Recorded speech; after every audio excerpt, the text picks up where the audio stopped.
Hello dear aspirants, welcome to Plutus IAS. और आज हम लोग विधि के शासन की बात करेंगे, रूल ऑफ लॉ की। और ये किस में आता है? पॉलिटी में। Polity and governance. ये नोटिस करना चाहिए कि इतिहास जब हम पढ़ते हैं, हिस्ट्री, तो हिस्ट्री क्या है? मानव के उद्विकास की कहानी है हर एक चीज में। चाहे वो राजनीति के क्षेत्र में हो, चाहे वो प्रशासन के क्षेत्र में हो, चाहे वो अर्थव्यवस्था के क्षेत्र में हो, चाहे वो समाज के क्षेत्र में हो, चाहे वो संस्कृति के क्षेत्र में हो। तो फिर इतिहास का राज व्यवस्था से क्या लेना देना है? बहुत बड़ा लेना देना है। और जो सबसे इंपॉर्टेंट चीज है वो ये जानना कि कोई भी चीज कैसे उद्विकसित हुई, यानी हम यहाँ तक पहुंचे कैसे। यानी प्राचीन समय से लेके आधुनिक समय तक हमारे लिए ये जानना सबसे जरूरी है कि आधुनिक काल में जो जो चीजें हैं, जो जो मॉडर्न वर्ल्ड में एग्जिस्ट कर रही हैं, वो कहाँ से स्टार्ट हुई। तो हम ये भी सोचेंगे कि भाई विधि के शासन की बात क्यों हुई? पहले के जमाने में क्या होता था? राजा महाराजा या महारानी, इन सब का आदेश ही शासन होता था। ठीक। और उस पर कोई अंकुश नहीं था, यानी वो निरंकुश किस्म के थे। तो अगर वो निरंकुश हैं, तो इसका मतलब उनकी शक्तियों को लिमिट करने के लिए ना तो कोई कानून था और ना ही कोई ऐसी व्यवस्था थी। तो उस जमाने में जब ये चीजें नहीं थी, तो आधुनिक जमाने में आते आते फ्रांस की क्रांति, अमेरिका की क्रांति, इन सब चीजों से ये बातें होना शुरू हुई कि भाई एक कोई विधि होनी चाहिए या विधियों का समूह होना चाहिए। इसको हम लोग कहते हैं रूल ऑफ लॉ, यानी कानून का शासन है क्या। तो जैसे एक संविधान एक विधि है। संविधान किसी भी देश की सर्वोच्च विधि मानी जाती है, सर्वोच्च कानून माना जाता है। तो ऐसा क्यों होता है कि हमें उसकी जरूरत पड़ती है? या लोग बार बार कहते हैं कि संविधान की भावना क्या है, संविधान में देखो क्या लिखा है। तो उस जमाने में जब हर देशों में संविधान बन रहे थे, तो उन्होंने एक एक चीजों की तो व्यवस्था की नहीं थी। और अगर एक एक चीजों की व्यवस्था नहीं की थी, तो उन्होंने किसको ये अधिकार दिया था? अपने अपने देशों की संसदों को ये अधिकार दिया कि भाई तुम बताओ कि शासन कैसे चले। ठीक है। और शासन के कई अंग होते हैं। पहला अंग क्या है? पहला अंग है विधायिका, दूसरा अंग है कार्यपालिका, और तीसरा अंग है न्यायपालिका, यानी एग्जीक्यूटिव, जुडिशरी और एग्जीक्यूटिव, लेजिस्लेटिव और जुडिशरी। देखिए, शासन के तीन अंग होते हैं। एक तो हो गया विधायिका, यानी लेजिस्लेटिव, या कुछ जगह लेजिस्लेचर भी लिख दिया जाता है, विधायन, या लेजिस्लेटिव लिखना ज्यादा सही है यहाँ पे। विधायिका। और एक है कार्यपालिका या एग्जीक्यूटिव, और एक है न्यायपालिका या जुडिशियरी।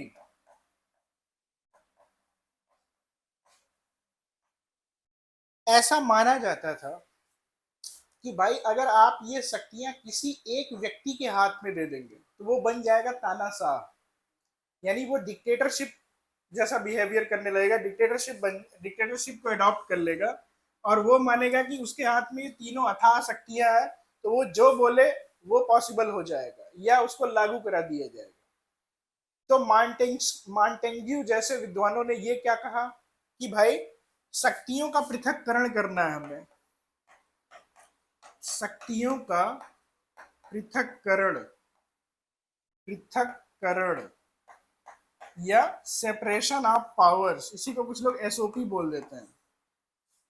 अगर आप कंपनियों में जाएंगे तो स्टैंडर्ड ऑपरेटिंग प्रोसेस एक अलग चीज है, लेकिन सेपरेशन ऑफ पावर एक अलग चीज है कि भाई ये तीनों शक्तियां एक ही इंसान या एक ही ग्रुप के हाथ में ना हो, इन तीनों के लिए अलग अलग व्यवस्था हो। और ये सब बातें लिखी कहाँ है? ये सब बातें संविधान में लिखी हैं। और संविधान जो है किसी भी देश की सर्वोच्च विधि होती है, सबसे ऊंची विधि या सबसे ऊंचा कानून, सर्वोच्च कानून या विधि, सर्वोच्च कानून या विधि। कि अब ये संविधान बताएगा कि ये शक्तियां कैसे बटेंगी और इनका आपस में क्या रिश्ता होगा, क्या रिलेशन होगा। और ये तीनों एक दूसरे के ऊपर कैसे चेक एंड बैलेंस करेंगे। और मैं सिर्फ भारत के परिप्रेक्ष्य में नहीं कह रहा हूँ, भारत के परिप्रेक्ष्य में हमारा संविधान सिलेबस में हम उसको डिटेल में देखेंगे। पूरी दुनिया के परिप्रेक्ष्य में आधुनिक जमाने में ये बातें होने लगी कि भाई किसी का वचन, किसी का गुस्सा, किसी की बातें वही शासन नहीं है। यानी वो राजा हो या फिर आज के जमाने में वो किसी देश का हेड हो या फिर किसी सरकार का हेड हो। देश का हेड होता है राष्ट्रपति, सरकार का हेड होता है प्रधानमंत्री। पार्लियामेंट्री सिस्टम में, विधायी सिस्टम में, मैं सारे सिस्टम बताऊंगा। आप जितने भी संसदीय सिस्टम देखते हैं उनमें ये सारी बातें होती हैं कि भाई शक्तियों का पृथककरण कैसे करना है। और यहाँ तक कि अध्यक्षीय सिस्टम में भी ये बातें होती है कि भाई शक्तियों का पृथककरण कैसे हो। बस अध्यक्षीय सिस्टम में कार्यपालिका को ज्यादा शक्तियां मिलती हैं। तो जो विधायिका है वो ये कहती है कि भाई संसद, जैसे भारत में एक संसद है, एक ही संसद है पूरे देश की और वो न्यू दिल्ली में है। संसद कानून बनाएगी और जो कार्यपालिका है, इसी को लोग बोलचाल की भाषा में सरकार कह देते हैं, ये उन कानूनों को फॉलो करवाएगी, लागू करवाएगी। और कार्यपालिका दो तरीके की होती है, एक तो सरकार हो गई और एक हो गए जो नौकरशाही है या ब्यूरोक्रेसी है, ठीक। और एक है न्यायपालिका जो इन दोनों से स्वतंत्र है, भारत में एटलीस्ट।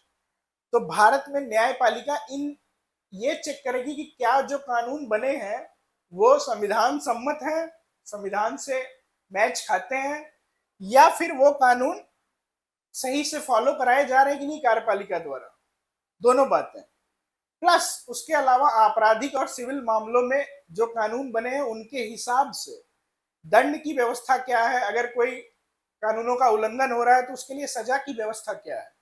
ये सारी चीजें किसके हाथ में है? न्यायपालिका के हाथ में। प्लस कानूनों की व्याख्या करना और संविधान की व्याख्या करना वो भी किसके हाथ में है? न्यायपालिका के हाथ में। तो ये कहा गया कि पहले के जमाने की तरह राजा महाराजा ना हो, पहले के जमाने की तरह निरंकुश शक्तियां ना हो, तो फिर विधि का शासन होना जरूरी है। तो विधि का शासन जो है वो एक ऐसी मांग थी जो जिसको विशेषाधिकार प्राप्त वर्ग जो नहीं थे, पहले के जमाने में राजा और सामंत विशेषाधिकार प्राप्त वर्ग थे, उनके खिलाफ मध्य वर्ग और निम्न वर्ग की एक स्टार्टिंग में मांग थी कि भाई आपके गुस्से से, आपके निरंकुशपने से, आपके इरादों से शासन नहीं चलने वाला है। शासन चलेगा एक विधि से, और वो मूल विधि अक्सर हर देशों में क्या है? संविधान है। प्लस संविधान के बाद अन्य कुछ कानून है। तो संविधान बनाने वालों ने कहा कि इस तरीके का शासन हम बनाने जा रहे हैं। उनके पास इतना टाइम नहीं था कि वो हर चीज की बात संविधान में लिख पाते। संविधान बहुत एग्जॉस्टिव हो जाता, बहुत बड़ा हो जाता। और इसके साथ साथ उन्होंने ये बताया कि जो अन्य चीजों पे कानून बनेंगे या अन्य कानून बनेंगे इन्हीं चीजों से संबंधित, यहाँ तक कि संविधान संशोधन के भी जो कानून बनेंगे उनको बनाने की शक्ति किसके पास है? देश की जो विधायिका होती है उसके पास है। देश की विधायिका या देश की लेजिस्लेटिव, और भारत की विधायिका क्या है? संसद है। प्लस कुछ ऐसे विषय हैं जिन पे राज्यों की या प्रांतों की जो विधायिका है उनके भी पास ये अधिकार है। जैसे इंडिया में विधानसभाएं हैं या यूं कहें विधानमंडल। अब कुछ राज्यों में दो हाउस हैं, विधानसभा, विधान परिषद, हम उनको भी देखेंगे। इंडिया में दो हाउस हैं, सेंटर की जो लेजिस्लेटिव है या केंद्र की जो विधायिका है उसमें एक है राज्यसभा, एक है लोकसभा। ये तो शासन का ढांचा है और शासन के तरीके हैं और विधि बनाने के तरीके हैं, इनको हम डिटेल में देखेंगे। लेकिन पहले उस नियत पे आते हैं जिस नियत ने ये कहा कि भाई ये चीजें होनी चाहिए, और ये चीजें कैसे होंगी उसका डिटेल संविधान में लिखा हुआ है। जिन चीजों के लिए टाइम नहीं था संविधान बनाने वालों के पास, उन चीजों के लिए उन्होंने कह दिया कि संसद इस पे कानून बना सकती है, वो बस संविधान सम्मत होना चाहिए। ठीक है, संविधान की बात होने लगी। और एक और चीजों की बात होती है जो बहुत ज्यादा रिलेटेड है इससे, वो है लोकतंत्र या डेमोक्रेसी, जहां पे लोगों के अधिकारों की बात होती है। लोगों के कुछ मूलभूत अधिकार है जिनको फंडामेंटल राइट कहते हैं, उनकी बात होती है, उनको सुरक्षित करने की बात होती है, प्लस उसके साथ साथ बहुलता को या डाइवर्सिटी को एडजस्ट करने की बात होती है। तो मानवाधिकार और विविधता, ठीक, कि भाई दो लोग अलग अलग किस्म के हो सकते हैं, अपने अपने दिमाग से लोग चलते हैं, अगर वो कुछ ऐसा नहीं कर रहे हैं जो कानूनों का उल्लंघन करे या दूसरों की आजादी में हस्तक्षेप करे, अगर वो ऐसा काम नहीं करते हैं तो फिर क्या होगा, वो विविधता एक्सेप्टेबल है, यानी वो विविधता चलेगी। ठीक, जैसे भारत में धार्मिक विविधता है, सांस्कृतिक विविधता है, खान पान में विविधता है, सारी चीजों में विविधता है। कुछ विविधताएं ऐसी हो सकती हैं, अब विविधता का मतलब ये नहीं कि कोई कानूनों का उल्लंघन करे और फिर कहे कि ये एक अलग तरीके की विविधता है, ठीक है, वो विविधता दूसरी विविधताओं को दबा रही है।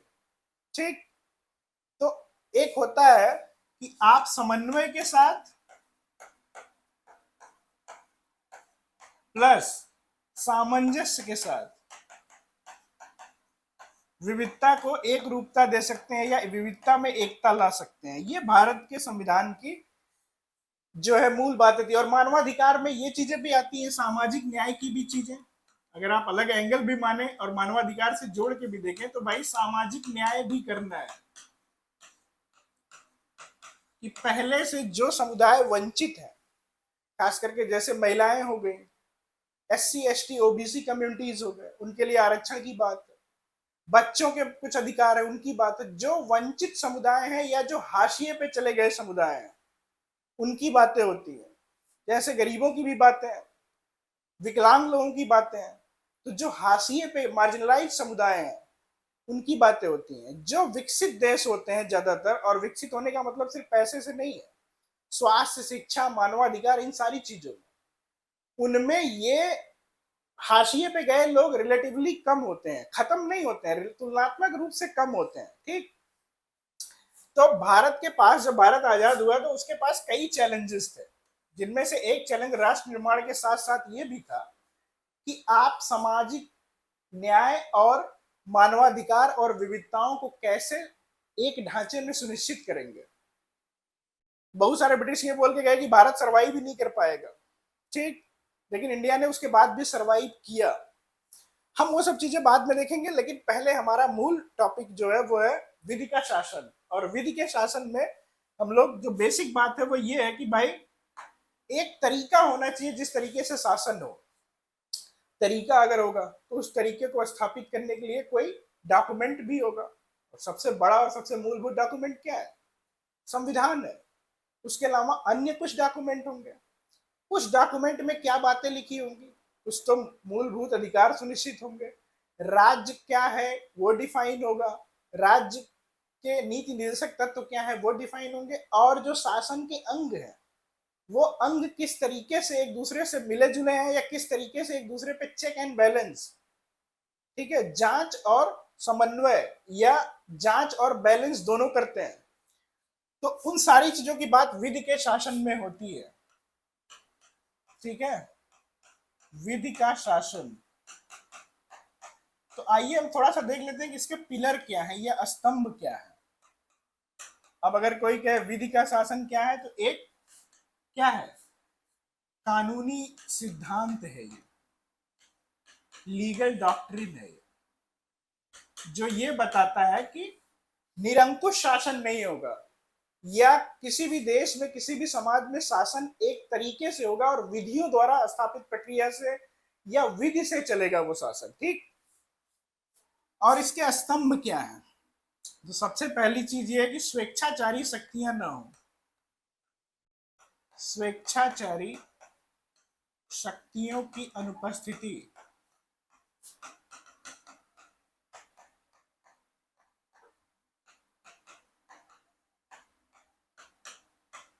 एक बात हो गई। दूसरी बात यह है जो कि बहुत इंपॉर्टेंट चीज है, अगर मैं आपसे पिलर्स के बारे में बात करूं तो विधि के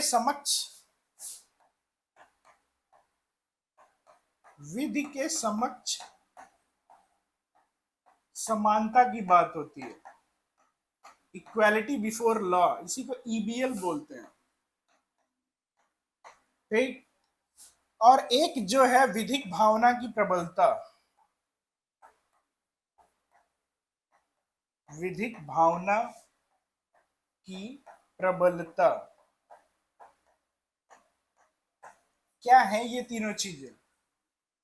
एक तो सबसे पहले देखेंगे कि स्वेच्छाचारी शक्तियां नहीं होंगी, यानी कोई सीएम, कोई पीएम, कोई प्रेसिडेंट, कोई नेता, यहां तक कि कोई ऑफिसर या कोई भी व्यक्ति उठ के ना बोले कि मेरे ही बातों से शासन चलेगा या मेरे ही इच्छा के अनुसार शासन चलेगा। स्वेच्छा, स्वेच्छा नहीं चलने वाली है। शासन के लिए एक डॉक्यूमेंट है, शासन के लिए संविधान है, और संविधान के हिसाब से शासन चले, ठीक है। स्थापित विधियां हैं, पहले से स्थापित विधियों से शासन चलेगा, पहले से स्थापित विधियों से।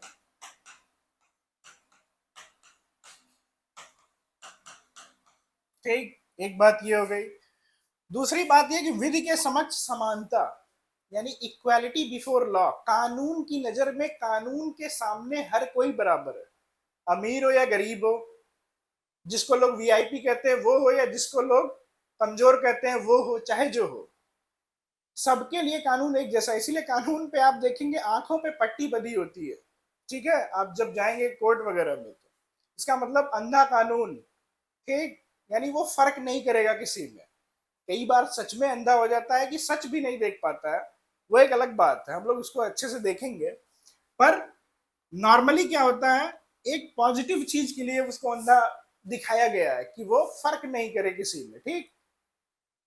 और विधिक भावना की प्रबलता है, अगर कोई मुद्दे अनसुलझे हैं या कोई मुद्दे बढ़ जाते हैं, समाज में अंतर कलह बढ़ जाते हैं, तो हर चीज के लिए ये भावना हो कि भाई लॉ है उसके लिए, कानून है उसके लिए, ठीक। यानी विधिक भावना प्रबल हो, लोगों में विधिक भावना कूट कूट के भरी हो, यानी लोग ये जानते हो कि इसके लिए कोर्ट जाया जा सकता है, इस तरीके की भावना हो। यानी कोर्ट या न्यायालय, कोर्ट में जाने के लिए एक माहौल जैसा बने कि हाँ इस बात के लिए एक कोर्ट है, उस कोर्ट में जाके हम विधिक तरीके से मामलों को सुलझा सकते हैं, ठीक। हालांकि ज्यादातर लोग प्रैक्टिकल ग्राउंड पे ये होता है कोर्ट से बचना चाहते हैं, वो कोर्ट की प्रक्रिया की एक गलती है, लेकिन फिर भी इतना तो जरूर है कि किसी के इच्छा से अगर कोई जाना चाहे तो न्याय अन्याय ज्यादा होने का चांस है, रादर देन कि कोर्ट से कोई फैसले लेना चाहे, ठीक। अब ये अलग बात है, कई बार करप्शन की वजह से न्याय किसी के पक्ष में चला जाता है, लेकिन सैद्धांतिक तौर पे ये ज्यादा सही है, ठीक है। उसके अनुपालन में दिक्कतें हो वो एक बात का चैलेंज है। तो हम लोग ये तीन बातें देखते हैं, इसके तीन बहुत ही बड़े पिलर्स हैं। अगर इनमें से आपने कोई भी हटा दिया तो आप समझिए विधि का शासन रहा ही नहीं, ठीक। आप ये बात समझ रहे हैं, 1215 में इंग्लैंड में जो किंग था उसके सामने सामंतों ने उसकी शक्तियां लिमिटेड करने के लिए मांग रखी थी, ठीक है। बाद में वहां मध्य वर्ग और बड़े, बाद में वहां गौरवपूर्ण क्रांति हुई वहां पे, ये सब बातें हम लोग विश्व इतिहास से जोड़ के देखते हैं। इसीलिए हिस्ट्री आपको पॉलिटी पढ़ने में भी मदद करती है, ठीक। हर एक सब्जेक्ट जीएस का एक दूसरे में हेल्प करता है। ये तो हो गए तीन स्तंभों की बात, ठीक। अब हम एक बात और कर लेते हैं इसमें, जो है इसका एप्लीकेशन कहाँ मिलता है हमें। यानी अगर रूल ऑफ लॉ है, विधि का शासन है, तो उसके अनुप्रयोग कहाँ हमें देखने को मिल रहे हैं। और अगर हम अनुप्रयोगों की बात करें तो पूरा का पूरा पॉलिटी अनुप्रयोगों से भरा पड़ा हुआ है, क्योंकि पॉलिटी बनी ही किस लिए है। देखिए राज व्यवस्था के कई टाइप होते हैं, ठीक। पुराने जमाने की राज व्यवस्था में राजशाही भी एक व्यवस्था थी, कुलीन तंत्र भी एक व्यवस्था थी, लेकिन आधुनिक जमाने में राज व्यवस्था में जहां संविधान की बात आ जाती है, जहां विधि के शासन की बात आ जाती है, उस संविधान में या उस तरीके में आपको कई चीजें ऐसी मिलेंगी जो सीधे यही बताती है कानून का शासन है। आप अगर प्रैक्टिकल वे में सोचें तो हर एक चीज कानून से शासित होती है, ठीक है। हाँ, पर्सनल रिलेशन में आपके कानून बार बार नहीं आता है, लेकिन अगर पर्सनल रिलेशन में किसी के अधिकारों का उल्लंघन हुआ तो कानून आएगा, ठीक, और आना चाहिए भी। तो अगर हम अनुप्रयोगों की एक लिस्ट बनाए तो सबसे पहले क्या है, आप यही देखिए कि सबसे पहले भारत में एक लिखित संविधान है। लिखित संविधान एक रिटन कॉन्स्टिट्यूशन है। इसका मतलब पहले से स्थापित विधि है, क्लियर लिखा हुआ है, उसका प्रकाशन भी होता है, भारत सरकार करती है, और ये इसमें कोई छेड़खानी नहीं कर सकता। हालांकि संशोधन होते हैं, लेकिन कोई ये नहीं कह सकता कि भाई बहुत साल पहले मैंने सुना था कि ऐसी बात हुई थी। तो आपका एक रिटन कॉन्स्टिट्यूशन है, ठीक। ये भी सीधे रूल ऑफ लॉ की बात है, क्योंकि कानून का शासन है तो कानून कहीं ना कहीं लिखा होगा, ठीक। एक बात ये हो गई। और एक फंडामेंटल राइट्स की यानी मूलभूत अधिकार की बात होती है, मूल अधिकारों की। मूल अधिकारों की बातें रूल ऑफ लॉ से कैसे कनेक्टेड है, विधि के शासन से कैसे कनेक्टेड है, क्योंकि विधियां ये बता रही हैं कि लोगों के मूलभूत अधिकार क्या है, और वो इसी कानून में लिखी गई हैं ताकि वो सिक्योर रहें, सुरक्षित रहें। इसलिए मूल अधिकार डायरेक्ट रिफ्लेक्शन है रूल ऑफ लॉ का। सीधा सीधा आप मूल अधिकारों में झलकता है कि कानून का शासन है। ये भी बहुत बड़ी बात है। यहां तक कि शासन कैसे चलेगा, शासन के अंग जो हैं, जिसको लोग नॉर्मली पॉलिटी समझते हैं, शासन के अंग, ठीक। जिसमें विधायिका हो गई। विधायिका की बात आप देखते हैं ना, संसद के बारे में संविधान पूरा भरा पड़ा हुआ है, और यहाँ तक कि राज्यों की विधानसभाओं के बारे में भी भरा पड़ा हुआ है। तो दोहरे स्तर पे शासन है, तो दोहरे स्तर पे विधायिका के घर भी हैं, यानी हाउसेस भी हैं। पार्लियामेंट एक विधायिका का ही तो घर है। विधायिका जहां फंक्शन करती है वो पार्लियामेंट है, उसके दो हाउस है, लोकसभा राज्यसभा। वो बात की चीजें हम लोग डिटेल में देखेंगे उसको। एक हो गया विधायिका, एक हो गई कार्यपालिका। राष्ट्रपति से लेके प्रधानमंत्री तक हर कोई। कार्यपालिका में सबका नाम मेंशन है, सबके मूलभूत काम भी मेंशन है। कुछ जगह जहां नहीं मेंशन थे वहां क्लैरिटी के लिए संविधान संशोधन भी लाए गए। और न्यायपालिका, तो न्यायपालिका की भी बात सुप्रीम कोर्ट से लेके हाई कोर्ट तक की बात संविधान में लिखी हुई है। तो शासन के अंगों को क्लैरिफाई कर रहा है, तो इसका मतलब क्या है, विधि के शासन की बात हो रही है कि भाई ये विधि है जिसमें शासन के अंग बताए गए हैं कि ये अंग होंगे, ठीक, और बहुत क्लियर बताए गए हैं। देखिए, एक होता है विधि, विधि द्वारा स्थापित प्रक्रिया,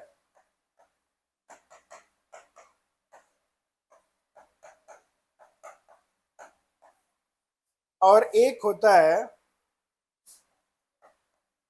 विधि की सम्यक प्रक्रिया। विधि की सम्यक प्रक्रिया, पहले वाले को बोलते हैं procedure established by law, short में, और दूसरे वाले को बोलते हैं ड्यू प्रोसेस ऑफ लॉ। क्या है ये पीईबीएल और डीपीएल? एक ऐसा प्रोसेस, एक ऐसी प्रक्रिया जो कानूनों के द्वारा स्थापित हुई है, आप नाम जरा ध्यान से देखिए। और एक ड्यू प्रोसेस है, विधि की सम्यक प्रक्रिया, की जो प्रक्रिया स्थापित हुई है वो अच्छे से फॉलो हुई कि नहीं हुई। ये दोनों का मूलभूत फर्क है। मैं आपको इसको डिटेल में बताऊंगा। फिलहाल हमारा कोर टॉपिक है रूल ऑफ लॉ, कानून